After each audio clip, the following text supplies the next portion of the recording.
نظر کو بدنگاہی سے بچانا چاہتا ہوں مگر نہیں بچا سکتا۔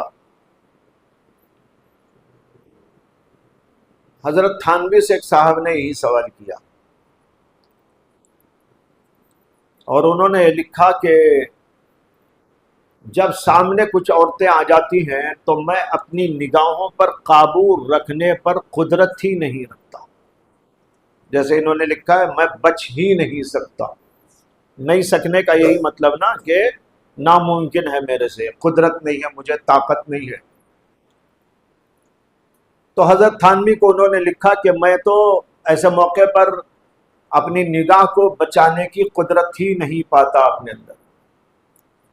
حضرت نے اس کے جواب کے اندر لکھا جب آپ کو قدرت ہی نہیں ہے بچنے کی اور آپ بے اختیار دیکھتے ہیں تو پھر آپ کو پریشان ہونے کی بھی کوئی ضرورت نہیں ہے، اس لیے کہ جو چیز آپ کی قدرت ہی میں نہیں ہے اس پر پریشانی کی کیا بات ہے۔ آدمی کو پریشان وہاں ہونا چاہیے جہاں قدرت سے وہ کر رہا ہے، اور آپ کہہ رہے ہیں کہ قدرت ہی نہیں ہے مجھے، تو پھر آپ پریشان کیوں اور میرے سے سوال کیوں کرنا چاہتے ہیں؟ دیکھتے رہیے۔ یہ بھی ایک انداز تربیت ہے، سمجھے نا، یہ بھی ایک انداز تربیت ہے۔ اب ان کو تنبہ ہوا کہ میں نے غلط لکھا ہے، اسے کہ ایسا تو نہیں کہ قدرت ہی نہ ہو۔ قدرت نہ ہونے کا مطلب یہ ہے کہ جیسے مثال کے طور پر کسی کے ہاتھ میں راشا آ جائے، ایسا ہو رہا، اب وہ روک نہیں سکتا اپنے ہاتھ کو، ہاتھ میں راشا ہے، اب روک نہیں سکتا، اگر ایسا پکڑ بھی لے گا تو ادھر ہلے گا، ہے نا، اسے کہتے ہیں طاقت نہیں ہے، قدرت نہیں ہے۔ کیا اب ایسے ہی آنکھیں اٹھ رہی ہیں خود بخود بغیر ارادہ؟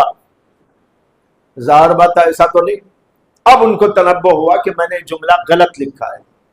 پھر انہوں نے سوال کیا کہ حضرت طاقت تو ہوتی ہے، طاقت ہی سے دیکھتا ہوں، قدرت ہی سے دیکھتا ہوں، لیکن جب نگاہ اٹھ جاتی ہے تو جھکانے کی قدرت نہیں ہوتی۔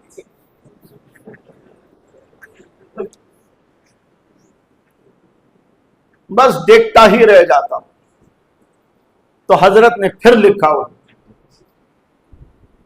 حضرت نے لکھا کہ آپ نے یہ مان لیا ہے کہ آپ اپنی قدرت سے آنکھوں کو اٹھاتے ہیں، اور یہ فلسفے کا مسلمہ اصول ہے کہ جو کام آپ کریں طاقت قدرت سے اپنی، اس میں طرفین دونوں کے دونوں قدرت میں ہوتے ہیں۔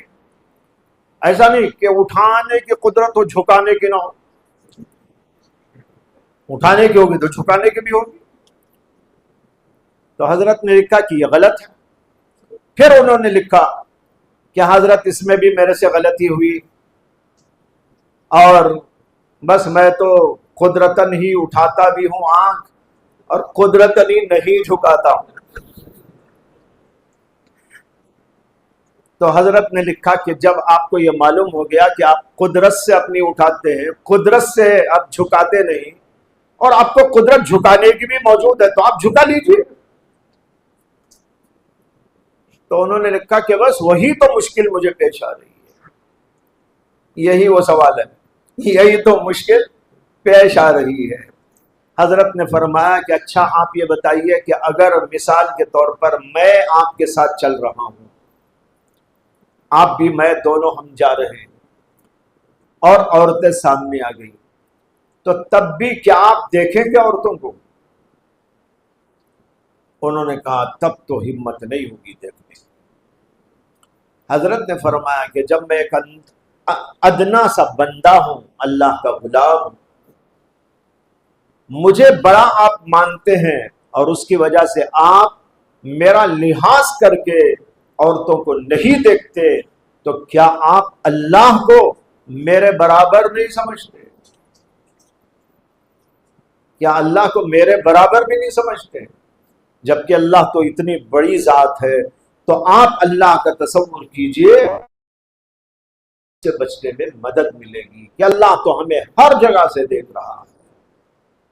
یہ ہر ہمیشہ اپنے دماغوں میں رکھیے کہ اللہ دیکھ رہا ہے، وہ ہمارے دل کے اندر کے وسوسوں کو بھی جانتا ہے، ہماری آنکھوں کے ہیر پھیر کو بھی جانتا ہے۔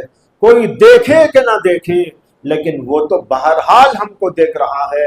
اس کو اپنے مراقبے میں رکھتے رہیں، انشاءاللہ اس کے ذریعے سے آدمی کو بچنا آسان ہو جائے گا۔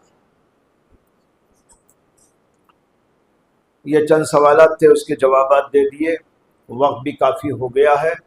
آپ حضرات اب حسب معمول آرام کریں، جلدی سے جلدی اٹھیں اور کچھ رکعتیں اللہ کے لیے پڑھیں، روئیں، گڑ گڑائیں، دعائیں مانگیں، اور رونا زور سے آئے تو زور سے ہی روئیں، اس میں شرم کرنے کی کوئی ضرورت نہیں ہے۔